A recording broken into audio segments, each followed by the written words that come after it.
Hey everyone, coming at you with no makeup on. So, sorry.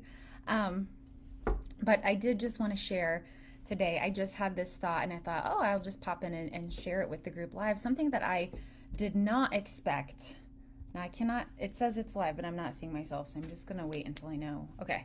Something I didn't expect when I started freelancing. And this is might be something that you can look forward to or sort of hope for in the future. So, I've been freelancing, actively pitching articles to various publications, I would say for, gosh, close to 4 years now. And like really actually trying. And it's not a place where I work where I was able to publish more easily.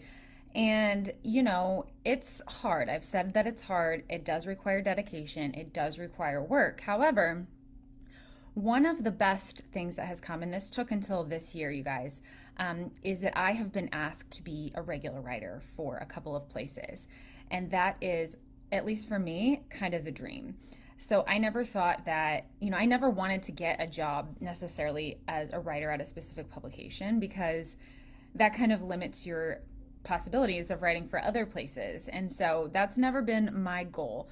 But one of the things that happened to me is that as I was, continuing to pitch and continuing to write, I was sort of, and this is sort of combined with the God story, I was praying about like, it's like my book is coming out, God, like I need opportunities. I'm hoping, for more availability to get my writing out there.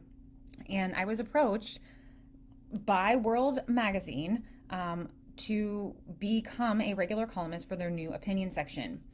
Now, I didn't know this was happening. I didn't apply, I wasn't told, but because I had been very active in the writing community space, the faith space, and on Twitter, I do think Twitter was a part of it.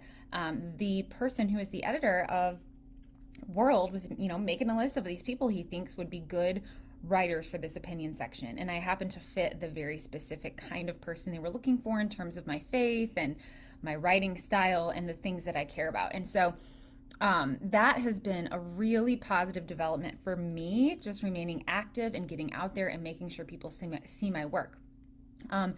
Another similar circumstance is the Christianity Today opportunity, where I saw I had done a couple of pieces for them, but it was very kind of irregular. And I then happened to see on Twitter that somebody was, like one of their editors was looking for more regular freelance reporters. Well, I jumped on that in about 2 seconds, and I made myself available. I gave ideas. I was always on time. I got the best sources that I could, and I became a reliable writer and was asked to do more pieces. And then the third example I have of that really just sort of hit me this weekend. So I wrote my third piece this weekend for the American Spectator.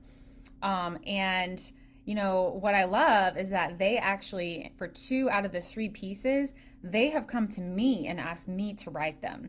Now, some people may not love that, but I do. I love an assignment. And so when you can prove or you show your worth or value to a publication in some way, they start to think of you when they have something that needs to be written, or they're looking for someone, but maybe someone on staff or whoever they have isn't quite a good fit, or they don't have time. And so I love that I have become a resource or a person that can be counted on from these publications to reach out to and say, hey, could you help us out with this? But I do think it took those 4 years of just being consistent, just being regular, being out there and making sure that people could see that I was reliable and that I was a good person, when they needed someone. And so I think the more you do that, that's partly, this goes into, kind of creating your own brand recognition. Like, what are you known for writing about? How are you getting your name out there? Outside of writing the story, are you active on social media platforms? Which I know, that just adds time to it. But I don't think I would have had these opportunities if I wasn't out there sort of promoting my own work, sort of tweeting with people. I do, Twitter has been huge for me and making connections. So anyway, I just wanted to offer that bit of encouragement that, down the road, if you really push with this, you may come to a day where publications are coming to you when they're saying, oh, she writes about that. maybe she could write on this angle of this trending story for us. And so for them to reach out to you and say, can you write this? We want to pay you. We want to publish it. I mean, that's the dream, right? So anyway, let me know if you have any questions or comments. That's it.